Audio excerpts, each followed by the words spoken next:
Gracias a Dios por esta oportunidad que tenemos hoy de traer la palabra de Dios, y quiero dar especialmente gracias por haber estado orando para que el Señor nos ayude a poder dar a conocer las enseñanzas que tenemos aquí en este Salmo número 3. Nosotros hemos hablado anteriormente sobre la importancia de los salmos, y muchas veces hemos dicho de que todo creyente debe conocer los salmos, en el punto de que a través de los salmos aquí encontramos la mayoría de las situaciones para nuestras emociones, a un punto que tenemos casi todas las emociones presentadas aquí de la manera como nosotros como creyentes debemos de tratar en la vida. Es importante por eso que todos nosotros nos expongamos a los salmos y que lo estudiemos y que tratemos de ver en la manera que nosotros también podemos tomar para nuestro beneficio de ellos. En este día vamos a leer este salmo primeramente, estaremos dando una introducción y luego 3 puntos para luego terminar con unas aplicaciones. Pues pasaremos ahora a la lectura de la palabra de Dios en el salmo número 3, que lee así. Salmo de David cuando huía de su hijo Absalón. Oh Señor, ¿cómo se han multiplicado mis adversarios?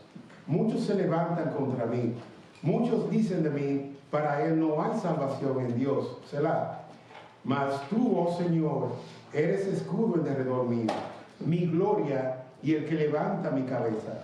Con mi voz clamé al Señor, y él me respondió desde su santo monte. Yo me acosté y me dormí, desperté, pues el Señor me sostiene. No temeré a los 10,000 millares de enemigos que se han puesto en derredor contra mí. Levántate, Señor, sálvame, Dios mío, porque tú hieres a todos mis enemigos en la mejilla. Rompe los dientes de los impíos. La salvación es del Señor. Sea sobre tu pueblo tu bendición. Amén. Pues oremos. Padre, sabemos que no somos sabios ni suficientes. Solamente al acercarnos a ti podemos gozar de, como hemos cantado aquí, de aquella gracia, de aquel perdón, de modo que podemos presentarnos delante de ti a través de la justicia de Cristo. En esta hora nos acercamos con el deseo de que tú te acerques a nosotros, de que tú nos hables por medio de tu palabra, que esta palabra venga a nuestros corazones, a nuestras conciencias, y que esta palabra traiga frutos, no solamente para nosotros los creyentes, frutos que se puedan reflejar en nuestras vidas, sino también que esta palabra sea una palabra de vida a aquellos que no te conocen. Amén. Te suplicamos que tú derrames tu espíritu en medio de nosotros, que tú nos ayudes conforme a lo que tú has prometido en tu palabra. Señor, guíe aquí tu pueblo con el deseo de honrarte, bendecirte y de adorarte. Acércate a nosotros, te lo imploramos en Cristo. Amén. Amén. Es bueno decir que este salmo tiene un título aquí. Y este título del Salmo 3 está en la Biblia original hebrea. O sea que es parte del texto. Este título nos dice la ocasión en que pasó este evento en la vida de David, el pueblo de Israel. Y este título también nos habla a nosotros de que en Segunda de Samuel, capítulo 15 también, aquí vamos a encontrar, a partir del capítulo 15 hasta el capítulo 18, aquí vamos a encontrar un relato de esa historia, de lo que pasó con esta traición de Absalón a David. Y qué bueno es que podemos conocer estas cosas, hermanos, porque no así nos tomamos con ligereza. Muchos salmos no tienen título, pero en este caso, este salmo, el autor, el salmista nos da este salmo. También este salmo es un salmo de lamentación. Este es el primero de los salmos de lamentación que aparecen en las Escrituras.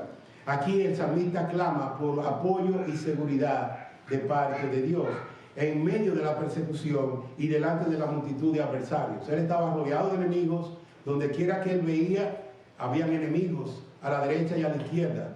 Y estos enemigos parecía para él que no había escapatoria. Parecía que también que Dios lo había abandonado a él. Y luego más adelante vamos a ver esa parte de la impresión que muchos tenían de que Dios lo había abandonado a él. Asimismo, como el salmista estaba asediado, estaba perseguido, estaba con peligro de su vida, asimismo nosotros muchas veces, qué bueno es tener compañeros y amigos que son fieles a nosotros. Qué bueno es tener, es una bendición grande y la cual tenemos muchas veces que celebrar. Pero hay ocasiones que nosotros podemos tener batallas, aflicciones, guerras y luchas en nosotros. Y hay batallas que nosotros no podemos huir y no podemos dejar de tenerlas. Pero qué bueno que nosotros muchas veces podemos tener amigos, podemos tener personas de confianza que van a estar con nosotros. En ocasiones el enemigo, la guerra puede arreciar y podemos estar recibiendo el fuego enemigo en un sentido cuando uno lo pone en el tiempo de la guerra como es.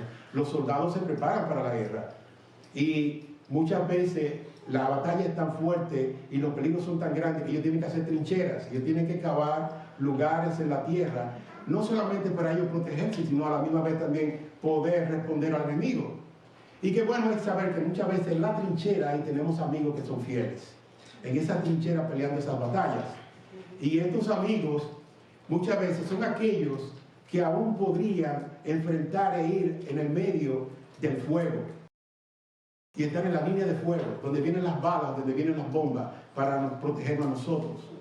Aún si viene alguien a atacarnos, ellos pueden responder inmediatamente y neutralizar a esa persona. Pero en el caso, muchas veces de sus amigos, qué bueno y damos gracias por ellos.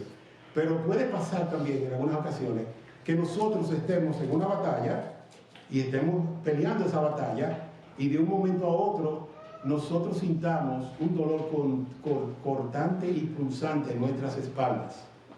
Y si miráramos hacia atrás, nos damos cuenta de la realidad que ahora vemos una persona que pensábamos que era nuestro amigo y ahora no es nuestro amigo. Y ahora se convierte en nuestro enemigo. Esto es una parte bien dura y difícil. El hecho de que aquella persona que estaba supuesta a cuidar nuestra espalda, ahora, traicioneramente, si nosotros estamos preparados, ahora nos hiere la espalda. Pues una similitud hay con lo que hizo Absalón y mucho del pueblo de Dios, mucho de Israel, contra David.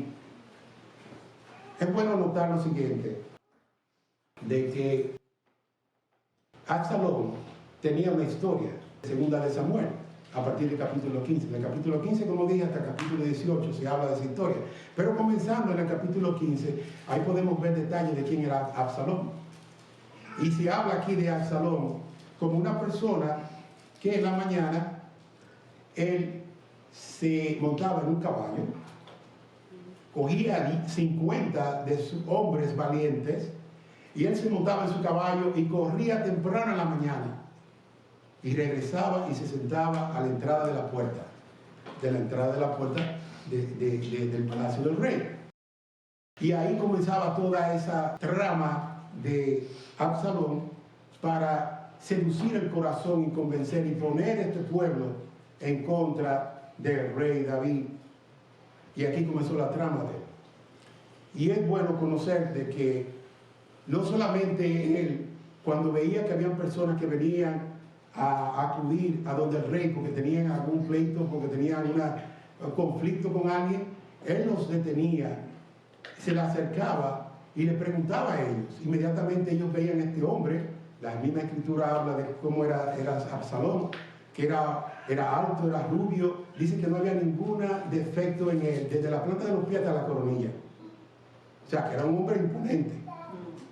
Y este hombre, cuando veía que personas venían delante del rey, que le estaba a la entrada de la puerta, entonces él inmediatamente intervenía, ellos venían y él le preguntaba de la situación que tenían. Entonces ahí viene él con su manera, con su artimaña, trabajando.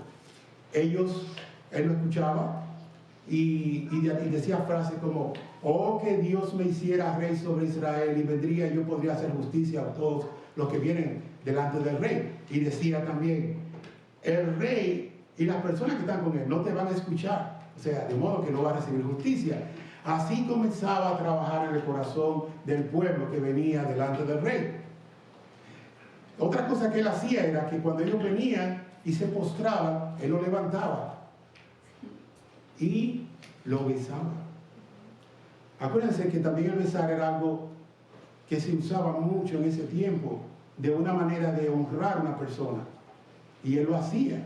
Y ahí, con todo este tiempo de obrar y maquinar y todo eso, él estaba computando un plan, estaba preparando un plan para matar al rey. Él quería ser rey. Y más adelante en ese mismo capítulo de Segunda de Samuel, capítulo 15, se habla de cómo él ejecutó su plan.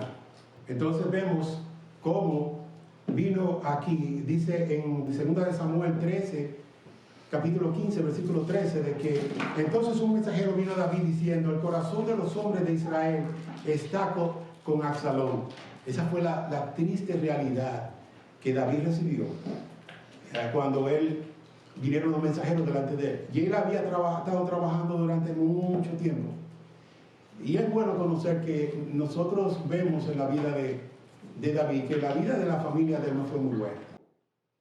Una vida familiar desastrosa. Este mismo joven Absalón mató a su medio hermano Amnón porque había violado a su hermana Tamar. Él fue desterrado y David lo amaba. Y poco a poco fue, y a los 2 años ya estaba otra vez, le había dado la confianza. Y estaba dentro del palacio del rey. Aún este hombre ya que era experimentado porque había matado a su propio hermano. Y ahora estaba planeando matar al rey, a su padre, el rey David. Entonces cuando nosotros vemos estas cosas de toda esta parte de lo que fue este evento de Absalón y su reinado, también tenemos que conocer lo siguiente: que este salmo habla de esa artimaña, de esa treta, de este golpe de estado que hizo Absalón contra David. Pero esto también sucedió después del pecado de David. ¿Y cuál fue el pecado de David específicamente? Entre muchas cosas que él hizo. Pero fue que él cometió adulterio con una mujer, con Betsabé. Luego, él hizo un plan para matar al esposo, Urías el Eteo. Y al morir Urías el Eteo, porque él lo mandó a matar, en cierta manera lo puso en el frente de batalla, y la palabra que le dio al jefe de su ejército fue: donde se arrecie la batalla, póngala al frente, para que lo matara. El caso es que después tomó a esta mujer como su esposa, y conocemos por las escrituras que también hasta este día estamos hablando y conocemos que él se arrepintió de este pecado. Pero el punto es que este evento de la vida de Absalón viene después de ese pecado. Muchos del pueblo que se sublevó conocía de este pecado de David. No eran extraños. De modo que cuando vamos a ver ahora este salmo y lo vamos a estudiar, entonces nos vamos a dar cuenta de algunas cosas importantes y por qué le decían esto y cómo esto obraba también en el corazón de David. Tenemos que decir que sí, a pesar de todo, Absalón era un hijo amado de David. Lo amaba fuertemente, pero este amor también fue muy indulgente. Y fue un amor que pasó muchas cosas. Él era como muy permisivo. Y nos da tristeza, y a nosotros también nos puede ayudar eso a no caer en los mismos pecados que cayó David cuando criamos a nuestros hijos. Cuando aconsejamos a alguien también, como cuando va a dirigir a sus hijos. Estos ejemplos están en las Escrituras, es para que nosotros aprendamos de ellos y para que actuemos de una manera que agrademos a Dios, porque Dios nos manda, y Dios manda, por ejemplo, a los hijos que honren a sus padres. Y nos dice también que el hijo consentido avergonzará a su madre. O sea que entendiendo estas cosas, y este no es el estudio de hoy, vamos a entrar entonces a lo que es el estudio de este salmo. La Biblia nos dice que David lloró y huyó descalzo. Durante esta tremenda aflicción y prueba de fe, David escribió este salmo. Entonces vamos a ver nuestro primer punto. Vamos a dirigirnos entonces ahora a ver estos puntos que quiero que enfatizar, que podamos de así desglosarlos y poder entenderlos para que veamos todo el salmo completo. Primer punto es que David le comparte su problema a Dios. David tiene un problema muy grande. Se ha enterado de una trama de su hijo Absalón y del resto del pueblo, de aquellas personas que eran sus súbditos.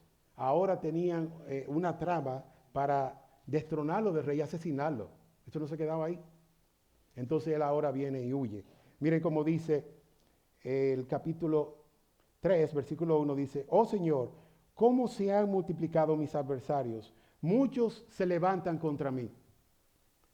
Había muchos adversarios contra él. Y se iban multiplicando esos adversarios. Por eso era que él veía a todo lado y lo veía al enemigo. Sus personas cercanas ya no podía confiar en ellos. Sus generales tampoco podía confiar en ellos.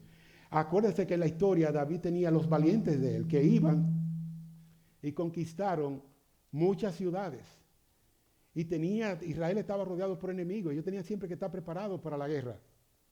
Él tenía un ejército poderoso y él tenía una reputación también. David fue el mismo que en una ocasión mató a aquel gigante Goliat. Cuando todo Israel completo y los ejércitos le temían y temblaban delante del rey, él fue delante de ese Goliat y lo derrotó. Pues es el mismo David que ahora aquí está rodeado por enemigos. Y es muy importante que veamos que él dice a Dios sus problemas. Él viene y le cuenta a Dios. El único que puede resolverle, el único que tiene el poder también de socorrerlo en ese momento, que lo puede librar de la mano del enemigo. Él conoce eso en la vida práctica. Él lo conoce a través de la historia, cuando él hace memoria de la bondad de Dios y de la manera que Dios ha tratado con él y le ha liberado de sus enemigos. Por eso es que es muy importante para él y que nosotros veamos eso, que él va y cuenta sus problemas a Dios. Cuando nosotros estamos en problemas, imitamos esas cosas y contamos a Dios nuestros problemas. Venimos nosotros con nuestras necesidades, nuestras cargas y las ponemos delante de Él y pedimos que Él obre a nuestra causa. ¿O nos quedamos nosotros y nos ahogamos en ese problema? Nosotros como creyentes tenemos la ventaja de que Dios es un Dios cercano y conocible. Dios quiere bendecirnos. Él nos ha dado el medio de la oración para nosotros podernos comunicar con Él. Él tiene esa puerta abierta para nosotros. Pues nosotros debemos responder de esa manera también y venir y darle a conocer nuestros problemas a Dios. Aunque nuestros enemigos se multipliquen, aunque ellos parezcan que van a triunfar y no veamos en nuestra evaluación humana que podamos vencer eso, nosotros tenemos a un Dios todopoderoso que está de nuestro lado. Tenemos que saber entonces también que la rebelión de Absalón vino después de este pecado. O sea, Dios no se olvida de nuestras transgresiones. Él nos perdona de ellas. Pero esas transgresiones van a tener consecuencias.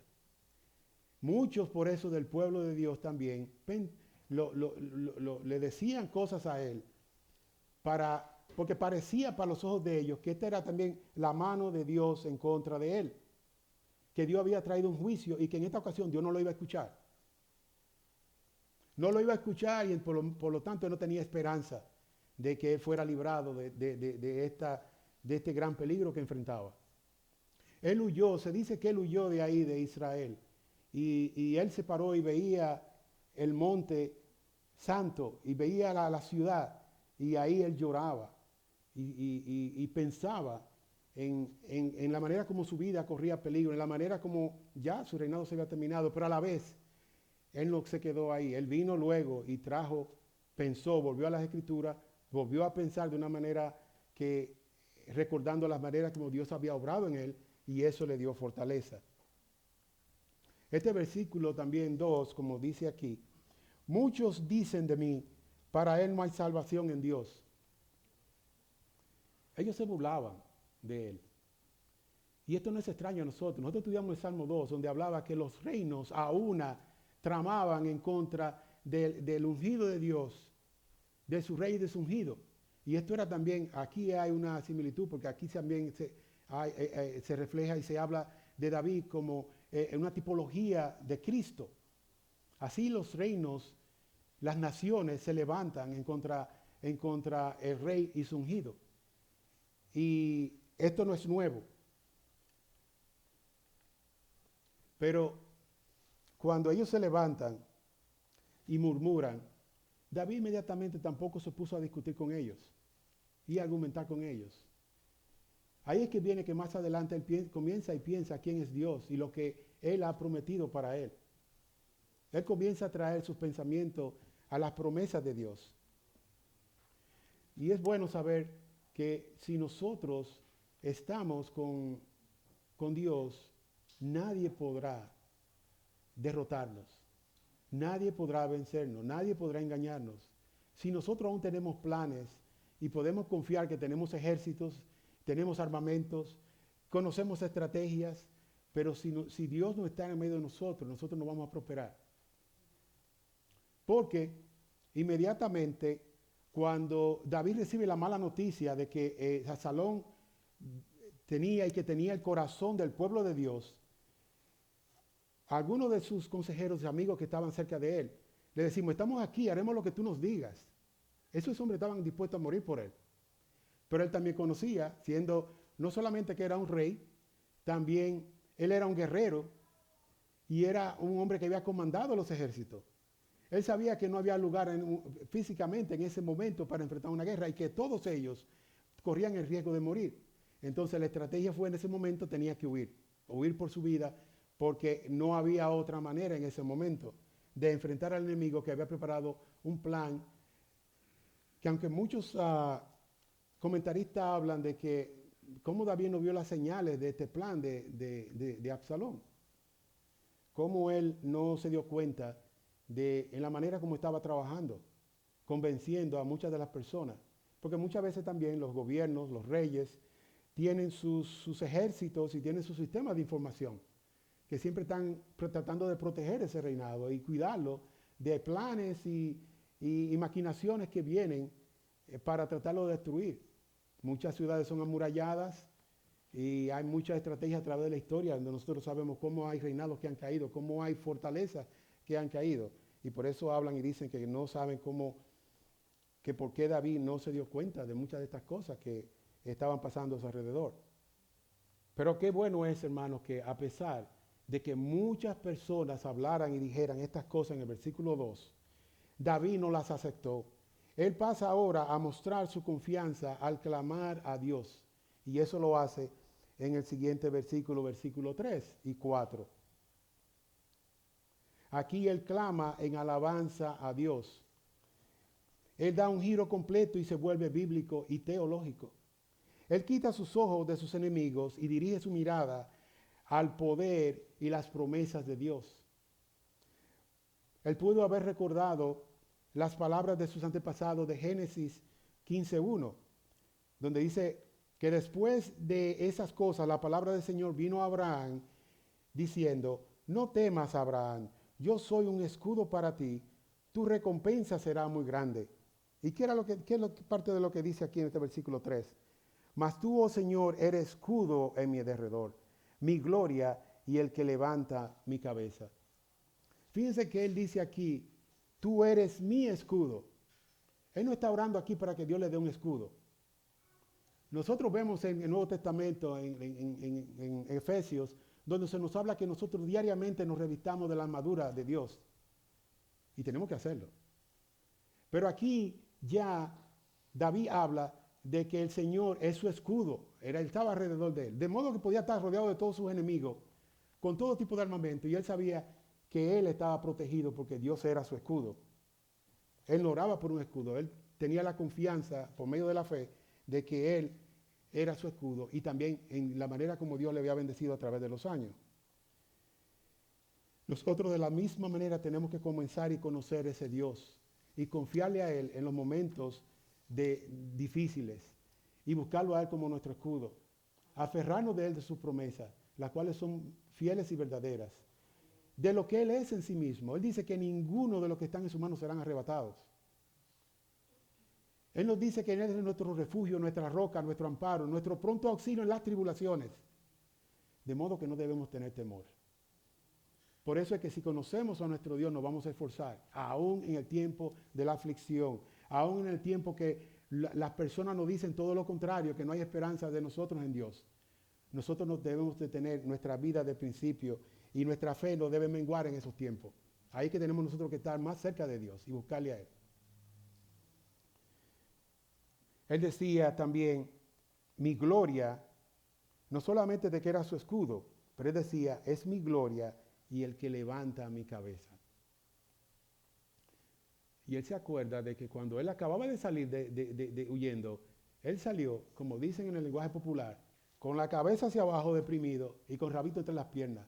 No había en ese momento, nadie que lo viera en Israel, que podía pensar que él iba a sobrevivir a esto.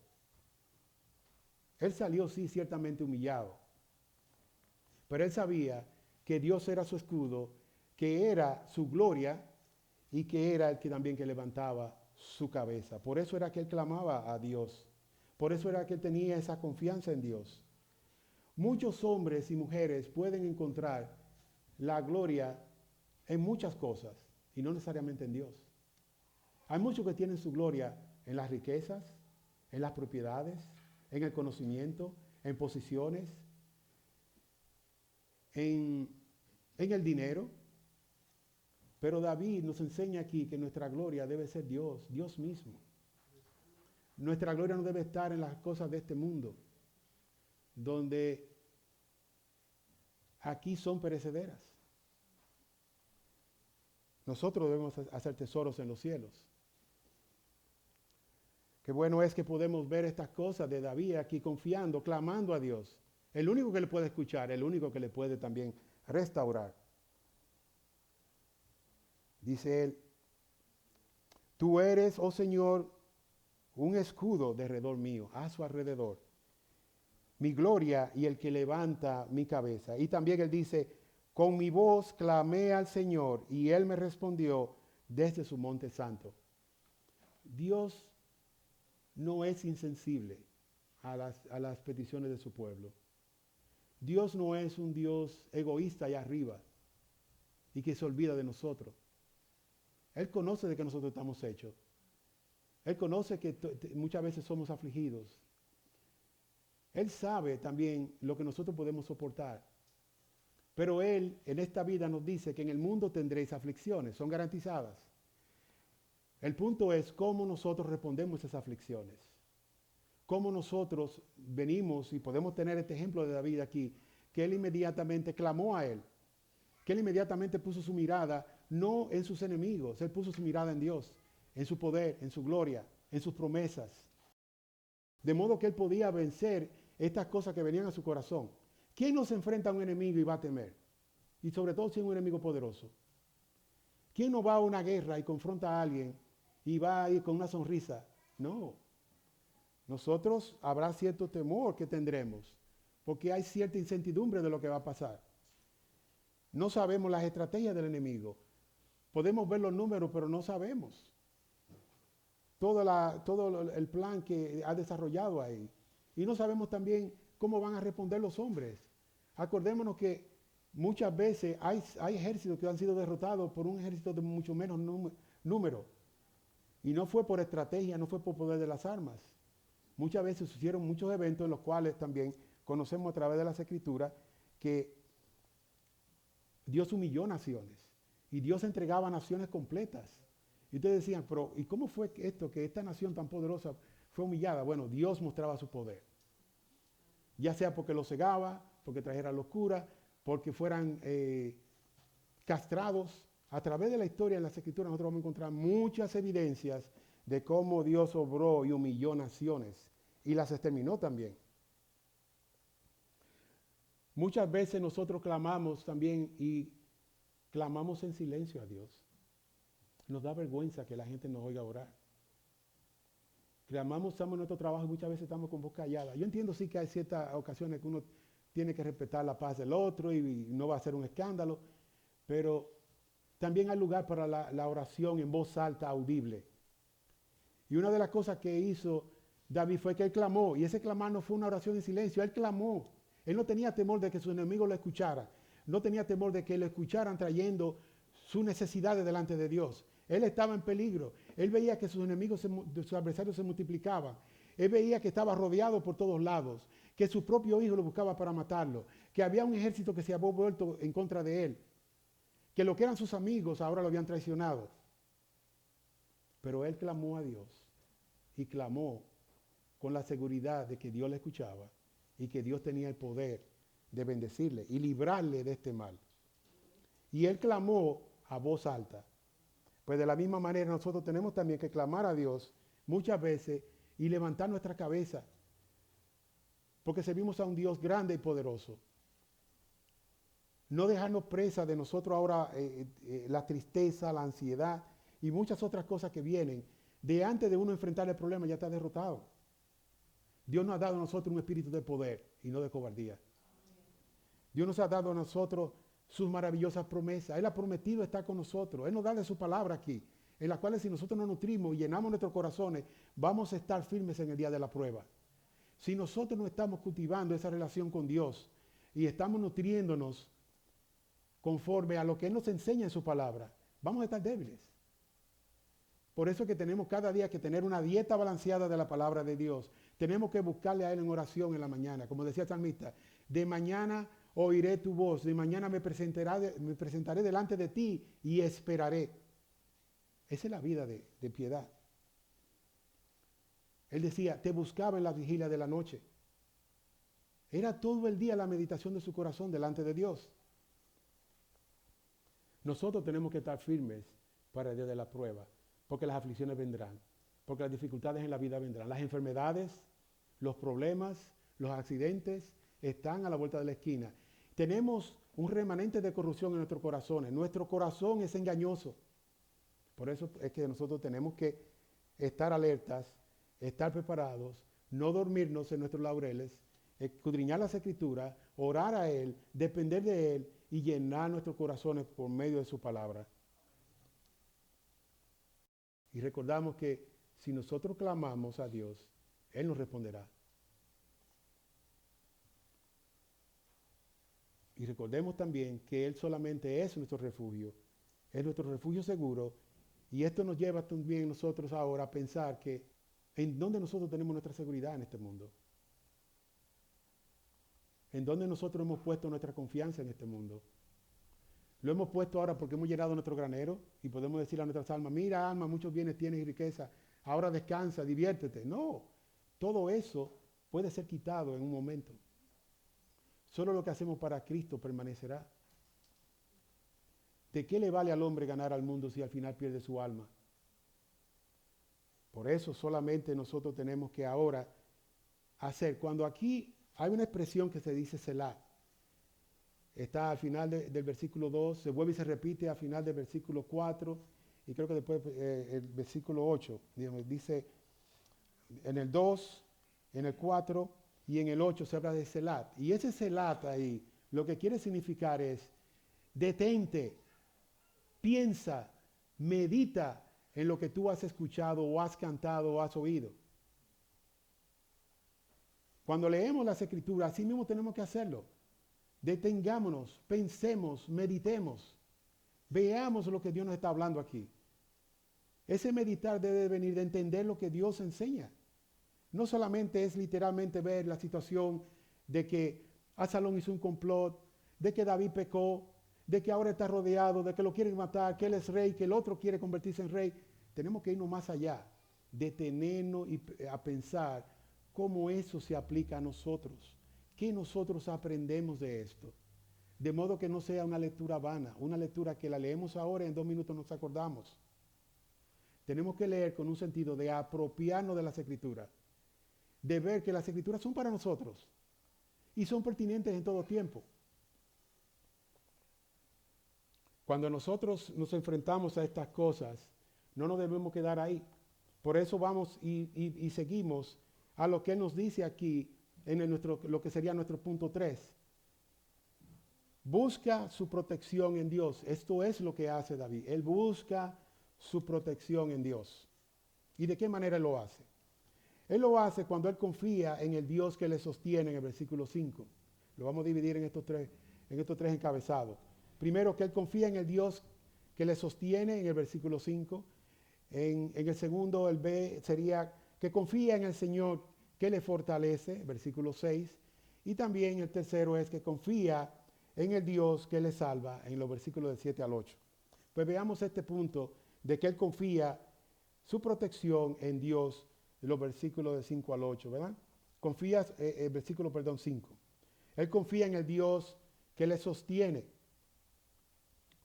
Aun cuando toda la catástrofe que David tenía a su alrededor, una de las características que podemos ver aquí es que él podía dormir y despertar. Fíjese cómo dice el versículo 5. Yo me acosté y me dormí, desperté, pues el Señor me sostiene. Regularmente, cuando una persona tiene un problema grande, regularmente cuando alguien está perseguido, si usted está en un lugar extraño, una ciudad bien peligrosa, o una ciudad aislada, un monte, y usted está en una casa, solo, y oye cualquier ruido, usted va a tener miedo. Y va a tener miedo por su vida. Y si oye que está tratando de abrir la puerta, las cosas se ponen más duras, ¿verdad? Pues el caso es, David conociendo todas estas cosas, dice la palabra de Dios, yo me acosté y me dormí. Desperté, pues el Señor me sostiene. Qué bueno y qué manera esta de él confiar y físicamente poder dormir. Nosotros sabemos que cuando nosotros estamos durmiendo es parecido como un estado inconsciente. Usted no sabe nada de lo que está pasando a su alrededor. Usted no está preocupado si está respirando, si su corazón late, si todo el cuerpo está trabajando. Usted no está preocupado por nada de eso. De hecho, usted no está preocupado si usted va a amanecer vivo cuando está durmiendo. No está, su cuerpo, su mente está en un estado de semi-inconsciencia ahí. Si vemos a través de la historia, muchas veces cuando las personas dormían, sobre todo gobernantes, reyes, eran asesinados en su sueño. Muchas veces la noche era el lugar para hacer esos atentados, y todavía lo es. Pero aquí nos dice que él pudo dormir y despertó. El sueño Dios nos lo ha dado a nosotros y es muy importante. Si nosotros no dormimos, una noche quizás no gran cosa, al día siguiente usted se va a sentir cansado, le van a doler los músculos, puede estar un poco irritable, pero la siguiente noche probablemente va a tener un poco más de sueño, va a dormir más temprano y se va a descansar. Pero cuando una persona no duerme, lo regular lo que pasa es que su cuerpo sufre por un problema bien grande. Es como si fuera una tormenta. Su sistema hormonal se pone fuera de balance. Su corazón no funciona igual. De hecho, la presión le puede subir y usted puede tener arritmia. El estreñimiento, el problema digestivo también está ahí. Cuando una persona se prolonga ese estado de no poder dormir, puede venir la depresión, la ansiedad y hasta el suicidio, las ideas suicidas. O sea, de modo que físicamente el dormir es necesario. El cerebro, en muchas ocasiones, una de las maneras que tiene para ganar energía es, aparte de alimentarse, es el dormir. El dormir es necesario para nosotros físicamente y también espiritualmente. Si nosotros no dormimos, podemos comenzar a descuidar muchos de nuestros deberes. Y podemos caer también en cosas que no deberíamos estar. Por eso que bueno es que podemos ver que aquí que David durmió. Y no solamente eso, él despertó. Y cuando él despertó, él podía decir aquí y dar gracias a Dios porque le había preservado su vida. Él tenía la confianza de que él podía acostarse a dormir tranquilo e iba a despertar. Nosotros también no debemos de dejarnos gobernar por nuestros temores, por cómo veamos las cosas que lucen mal, cómo dejemos también a nuestros corazones que nos engañen. Por eso es que tenemos que ser bíblicos y poner principio a nuestras vidas. Tenemos un Dios, tenemos sus promesas, tenemos la palabra, tenemos un canal para comunicarnos con nuestro Dios. Y Él nos escucha, y no solamente nos escucha, sino también Él dice, está comprometido a bendecirnos. Él nos ha de quitar la carga que nosotros no podemos soportar. Él también ha de curar nuestras heridas. Él ha de sanar nuestras enfermedades. Él también es el que nos restaura, el que levanta nuestra cabeza. Y Él es aún aquel que nos guarda en nuestro sueño. Cuando David se despertó, estamos seguros que Él se regocijó y Él clamó. Porque miren cómo dice el versículo 6. El versículo 6 aquí, él muestra la confianza en el Señor que le fortalece. Él dice, no temeré a los millares de enemigos que se han puesto en derredor contra mí. Estos millares, que en el versículo 2 eran los adversarios que se habían multiplicado, ahora son millares. Dice aquí, no temeré a los 10 millares de enemigos. Eran millares de ahora los enemigos. Y él dice que él no va a temer a ellos, que se han puesto en derredor contra mí. Acordémonos que él ya clamó ahí diciendo que Dios era su escudo, el Señor es mi escudo. Aunque los enemigos lo estuvieran rodeando alrededor de él, él aquí lo da como un testimonio y él lo clama también. Es una declaración diciendo que el Señor es mi protector. Él es que me protege de todos estos enemigos por los cuales me rodean. Que ya no son los muchos del versículo 2, sino que ahora son millares y que quieren acabar con su vida. Y cuando nosotros vemos esos enemigos, esos millares, muchas veces la manera de entrar a nosotros y tratar de quebrantarnos es a través de los temores.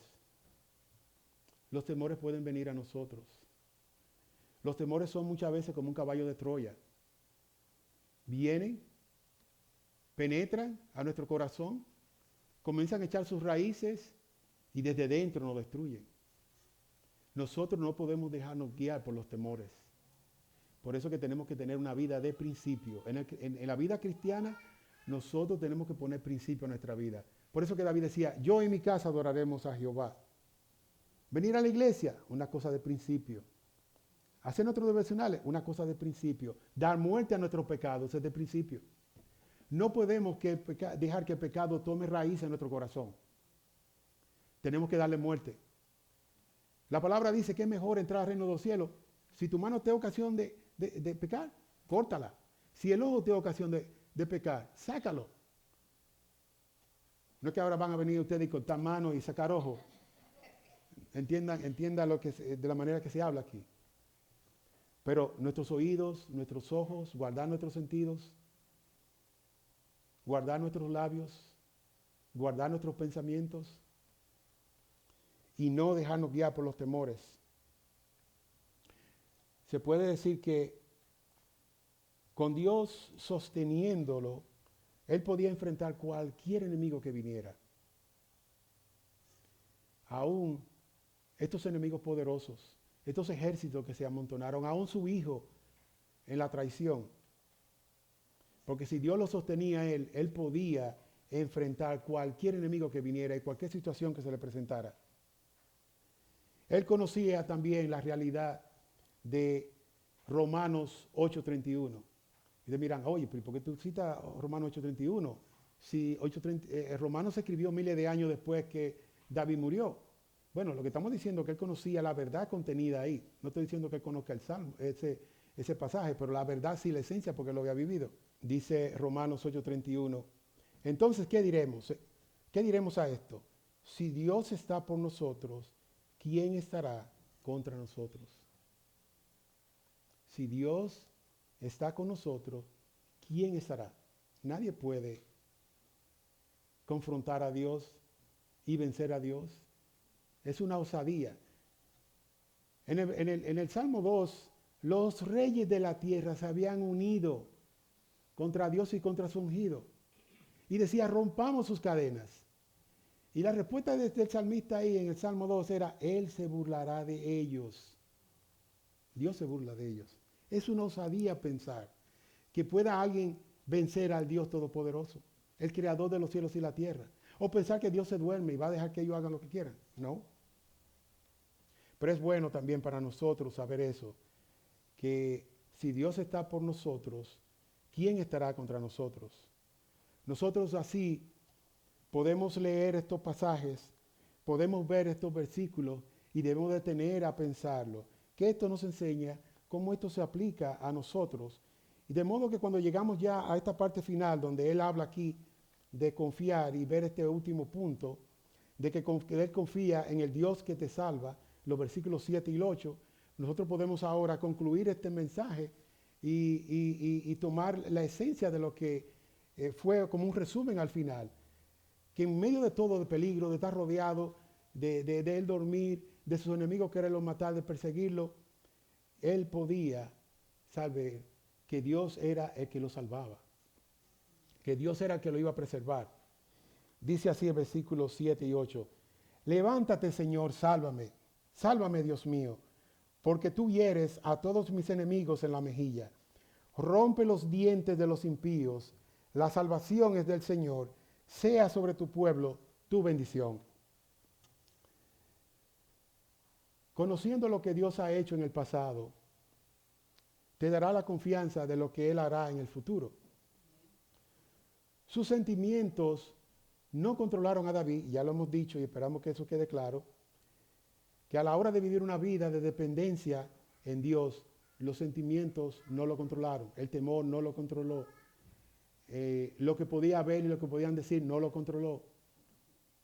Él podía tener su dependencia en Dios, era aquel que le había prometido ser su escudo, era aquel que iba a estar con él todos sus días, era aquel que le iba a redimir, era aquel que conocía sus necesidades e iba a escuchar su oración, era aquel que él podía clamar de una manera pública, en voz audible, y no avergonzarse porque lo escucharan.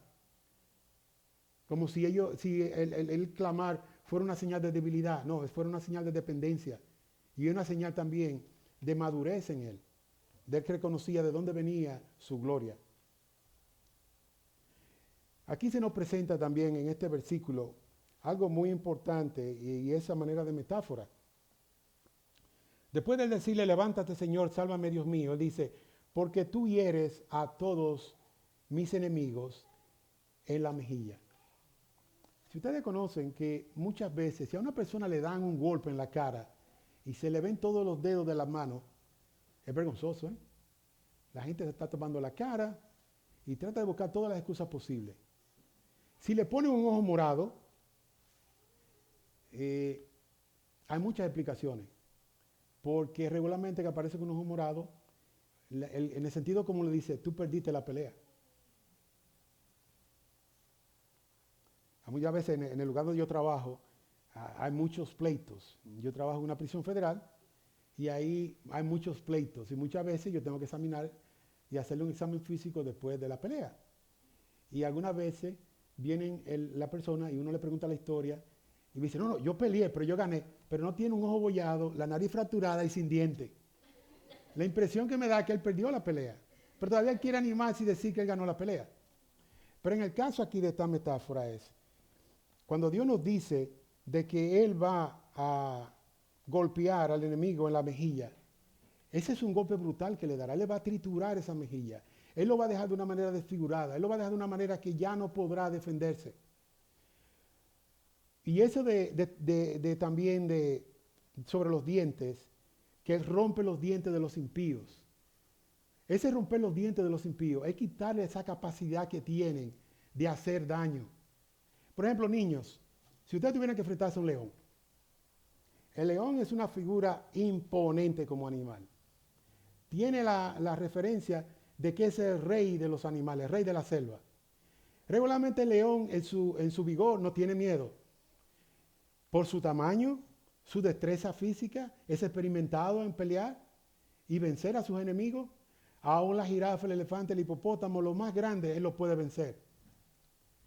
Pero su rugir también, el rugir del león, si ustedes ven sus dientes amenazantes, es muy intimidante. Y lo primero que usted va a pensar, como yo, aquí se terminó todo.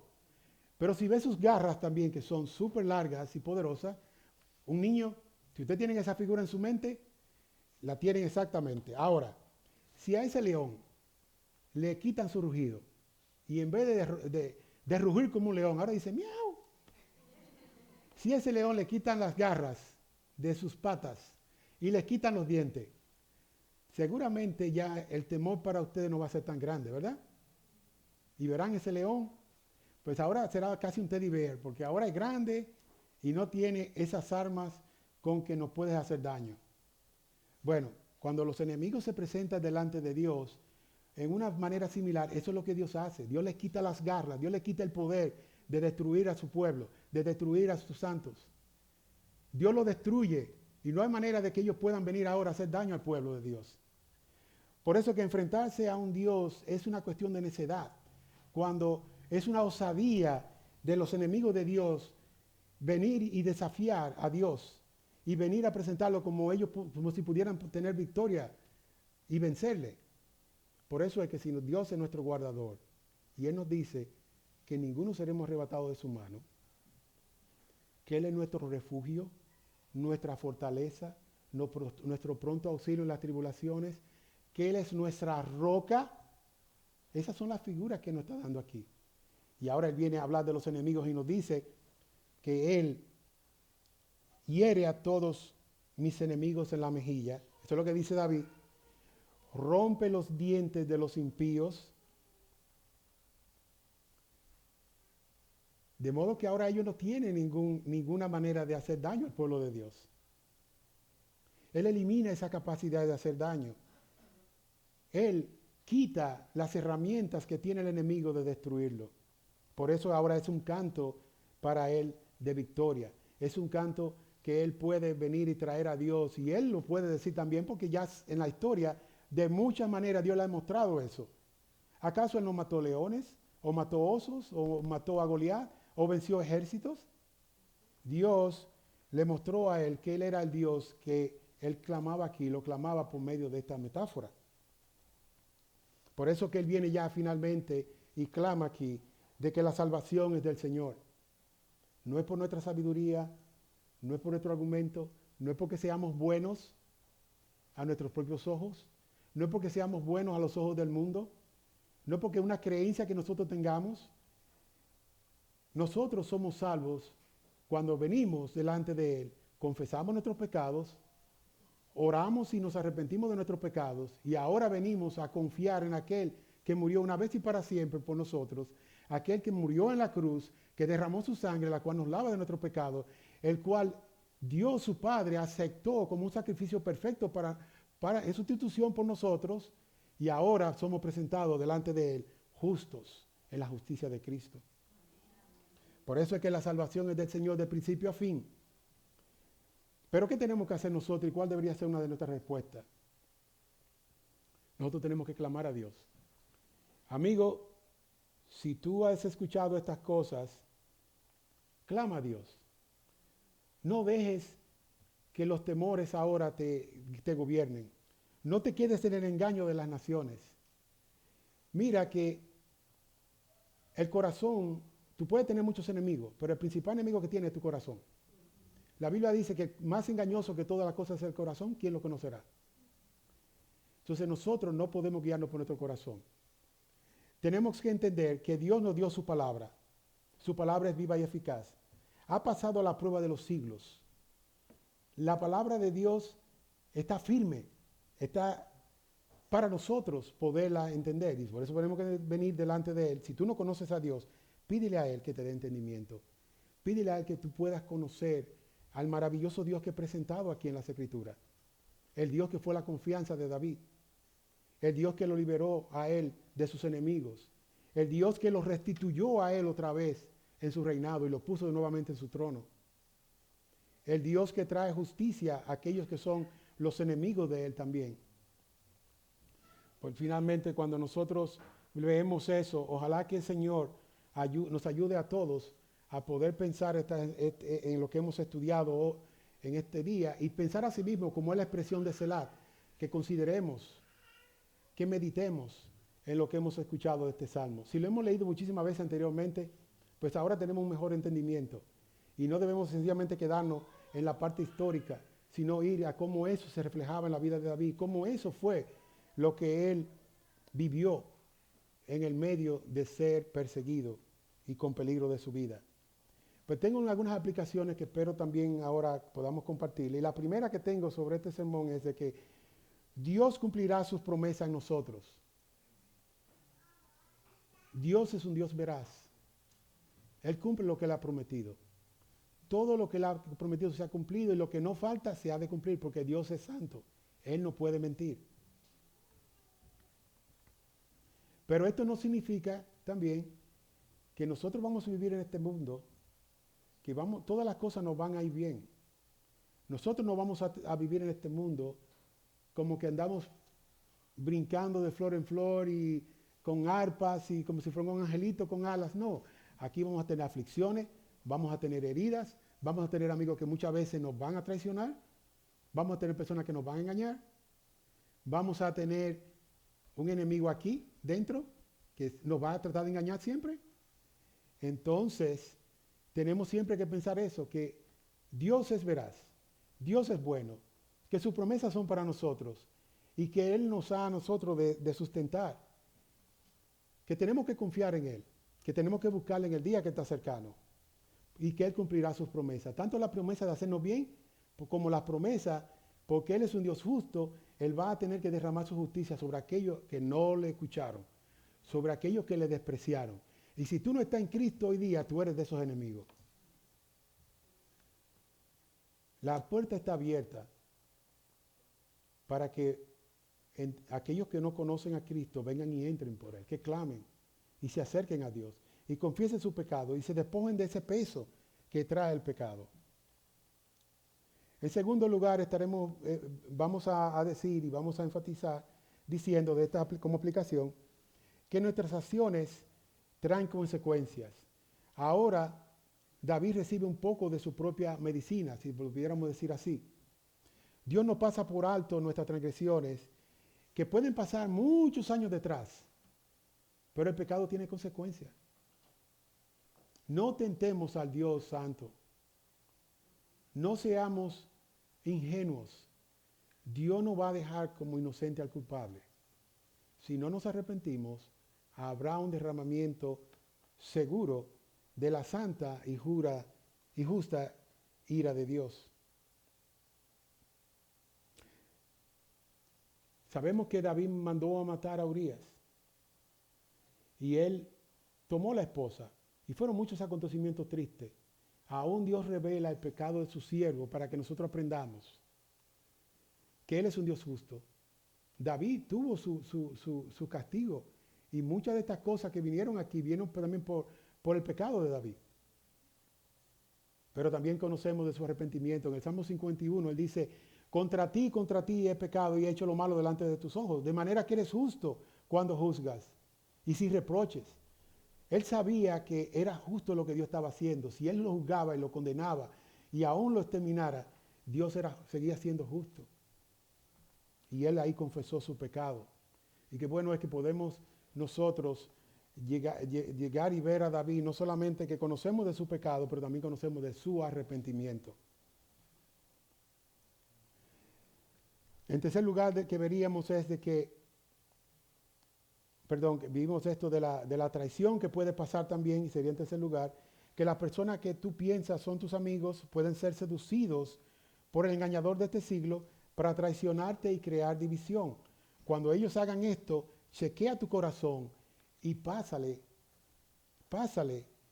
este inventario a tu corazón, chequéalo, escudriñalo, pásale un inventario, mira a ver qué hay, qué cosas están contenidas todavía en ese corazón, si hay todavía lo que se llama aquel pecado de nuestro seno, aquel pecado que nosotros acariciamos, que no le damos muerte y que no nos apartamos. Tenemos que dar muerte a todos los pecados, pero especialmente tenemos que pasar un balance cuando veamos estos hechos y evidencias y ver de qué está lleno nuestro corazón. Tenemos que escudriñarle, pedirle a Dios. El mismo salmista decía ahí: escudriñame, oh Dios, y dame a conocer. Él le pedía que le diera a conocer su pecado y que se lo revelara. Por eso es que nosotros tenemos que escudriñarlo y también hacer la otra parte que él hizo, era darle nuestros problemas a Dios. Él nos invita a nosotros diciéndonos que venid a mí los que estáis cansados y cargados, turbados y cargados, y yo os haré descansar. Dios promete tomar nuestra carga y promete escucharnos a nosotros y escuchar nuestra causa. En último lugar, estaremos viendo también como aplicación que los montes pueden moverse, los cielos pueden oscurecerse y nuestro derredor volverse muy peligrosos. Los amigos, hijos, familiares van y vienen. Puede que un día te amen y en otro día no te amen. Eso pasa en nosotros, eso pasa en nuestras vidas. No, estas cosas no deben de sorprendernos. Somos volátiles muchas veces y cambiamos nuestra manera de pensar, pero la palabra de Dios está firme en los cielos. Debemos de tener nuestra confianza en el Señor. Él es nuestra gloria, Él es nuestro amparo y nuestra fortaleza y será nuestra pronta ayuda en las tribulaciones. La exhortación, hermanos, siempre será, porque es evidente, de que nuestra confianza, nuestra seguridad, nuestra protección, debemos siempre de ponerla en la mano de Dios. Cuando tengamos aflicciones, cuando tengamos luchas, abogado tenemos en los cielos. Demos a conocer a nuestro Dios nuestras aflicciones, nuestra carga, nuestras luchas, nuestros deseos, nuestros anhelos. Y si estamos en medio de esa aflicción, o de esa prueba, o de esa lucha, o de esa guerra, conozcamos que si confiamos en Dios, Él es nuestro escudo alrededor. Él es también nuestra gloria. Es el que nos vindicará. Es el que levantará nuestra cabeza. Él es que también que aun si nuestros enemigos se multiplicaran, Él es que romperá los dientes del enemigo. Él es que le golpeará en la mejilla. Él es que se burlará de ellos. El que reina en los cielos, el que está sentado en su trono, se burlará de sus enemigos. Y sabemos que un día veremos a aquel que se levantó triunfante, Cristo Jesús, aquel que venció la muerte, aquel que es nuestra justificación delante del Padre, vendrá un día triunfante por nosotros. Quiera, Señor, que nosotros nos mantengamos fiel, que corramos la carrera cristiana, que amemos el servirle, que amemos su palabra, que nos nutramos de la palabra para que estemos firmes en el día de la prueba y que aquellos que no le conocen se apresuren por entrar por la puerta estrecha. Nosotros quisiéramos presentarle urgencia con esto. Gracias si has venido aquí con el deseo de escuchar, pero acuérdate que esto no se queda solamente en escuchar. Lo importante es responder a lo que has escuchado. Lo importante es responder al llamado que Dios hace de que venid a mí todos los que estáis cargados y turbados y yo os haré descansar. De que solo aquel que se acerca a través de Cristo será escuchado, recibido, perdonado y justificado. Que si tú confiesas tu pecado delante de Dios hoy día, Él es fiel y justo para perdonarte y limpiarte de toda tu maldad. Que Él es el Dios que continúa salvando pecadores. Que Él es ahora mismo el que está llamándote y que ha puesto en nuestros corazones recordarte esas verdades que están en las Escrituras. Pues clama a Él que te salve, clama a Él que tenga misericordia, clama a Él que te ayude a poder verlo por medio de su palabra predicada en este día. Pues demos gracias y oremos. Padre, sabemos que tu palabra no volverá a ti vacía. Pedimos que esta palabra traiga frutos dignos de arrepentimiento. Te suplicamos, Señor, y te pedimos que tú nos perdones cuando no hemos actuado como deberíamos, a la luz de las aflicciones, de los peligros, de las pruebas y enfermedades que vienen a nuestras vidas. Perdona nuestros pecados y nuestras transgresiones. Ayúdanos a tener la confianza que tuvo David, de saber que si tú estás con nosotros, nadie podrá vencernos. Reconociendo que tú eres nuestro escudo, nuestra fortaleza. Ayúdanos cada día a tomar toda la armadura tuya para estar firmes. Ayúdanos a poner nuestra esperanza cada día más en ti, en tu obra, en lo que tú haces, en tus promesas. Líbranos de la incredulidad. Perdónanos cuando hemos sido presa del temor. Te rogamos que tú nos ayudes en este día que tú has apartado y este día en el cual nosotros te hemos adorado y hemos cantado cánticos e himnos espirituales. Aún estos cantos nos hablan de tu verdad, de tu palabra. Nos llaman y nos animan a confiar en ti, sabiendo que aunque nuestros pecados abunden, tu gracia es mayor. tu gracia sobreabunda. Padre, oramos para que tu palabra continúe siendo central en este púlpito. Señor, que tú nos libres de querer expresar las experiencias nuestras, sino que demos a conocer todo el consejo de tu verdad. Amén. Perdona nuestros esfuerzos, que muchas veces son débiles, pero oramos a un Dios de poder, a un Dios que puede quebrantar la piedra, a un Dios que puede volver los corazones y convertir los corazones duros en corazones de carne. Señor, te pedimos a ti que tú hagas y extiendas tu brazo de gracia, de salvación en nuestros medios. Te pedimos para que tú derrame tu espíritu en medio de nosotros. No solamente que nos ayude a convencernos del pecado, sino que tú obres la salvación en aquellos que no te conocen. Padre, gracias por tantas bondades, gracias por tanto amor, gracias por tanta compasión. Te rogamos ahora que tú nos ayudes, seas con nosotros, ven, bendícenos y también perdónanos. Te lo pedimos esto dándote gracias en Cristo. Amén.